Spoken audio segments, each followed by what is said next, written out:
Jean-Guy Talamoine pour ouvrir ce débat. Salut.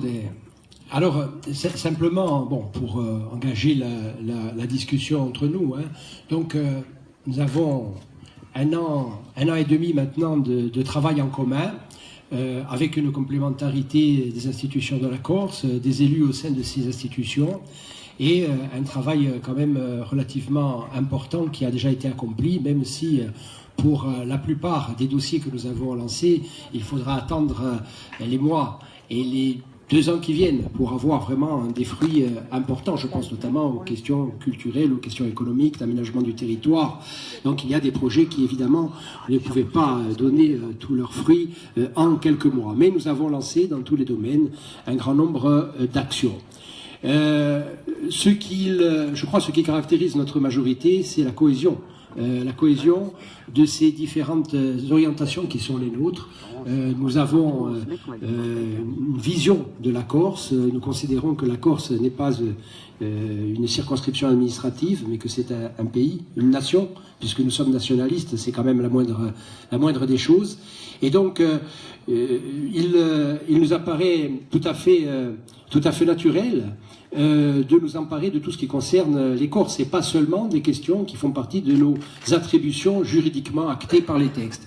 Ça veut dire qu'il y a évidemment des compétences obligées, hein, celles que nous sommes obligés d'exercer, et qu'exerçaient également les majorités les précédentes, et puis il y a un certain nombre de sujets sur lesquels nous nous saisissons, ou parfois nous sommes saisis par les Corses, et qui ne relèvent pas de compétences juridiques, mais qui relèvent de notre compétence politique, puisque nous sommes ici, dans ce pays, la Corse, les seules autorités démocratiquement élues par les Corses. Donc, d'ailleurs, les Corses le savent bien, puisque lorsqu'il y a un problème, ils s'adressent à nous, ils ne s'adressent pas à la préfecture. Donc, à la différence de ce qui peut se passer dans les régions françaises. Les Corses savent que nous ne sommes pas une région française, ni juridiquement, ni politiquement, et c'est la raison pour laquelle, lorsqu'il y a quelque chose qui se produit, ils viennent nous voir, même si nous n'avons pas les compétences juridiques, parfois relatives, donc, à l'objet de la saisine. Je pense notamment, lorsqu'il y a eu les problèmes d'islamisme radical, nous avons eu le président du conseil exécutif, moi-même, à faire une proposition donc, de résolution à l'Assemblée de Corse, qui a été d'ailleurs votée à la quasi-unanimité. C'était évidemment en dehors de nos compétences juridiques, puisque nous ne disposons pas de la compétence en matière policière ou en matière judiciaire, mais c'était notre compétence politique, et c'est la raison pour laquelle nous avons donné un certain nombre d'orientations qui sont dorénavant celles de la majorité en la matière. C'est un exemple parmi 100, mais c'est une manière de voir, effectivement, qui ne caractérisait pas les majorités qui nous ont précédés. Bien entendu, lorsqu'il y avait quelque chose qui n'était pas écrit dans les textes comme une compétence de la collectivité territoriale, les majorités précédentes disaient « ça n'est pas de notre compétence, c'est de la compétence de l'État », ce que nous ne disons pas pour notre part. Et évidemment, il ne faut pas aussi laisser croire aux Corses que nous disposons de tous les leviers, parce que ça n'est pas vrai. Malheureusement, nous sommes censés être omnicompétents, mais nous n'avons pas l'ensemble des leviers.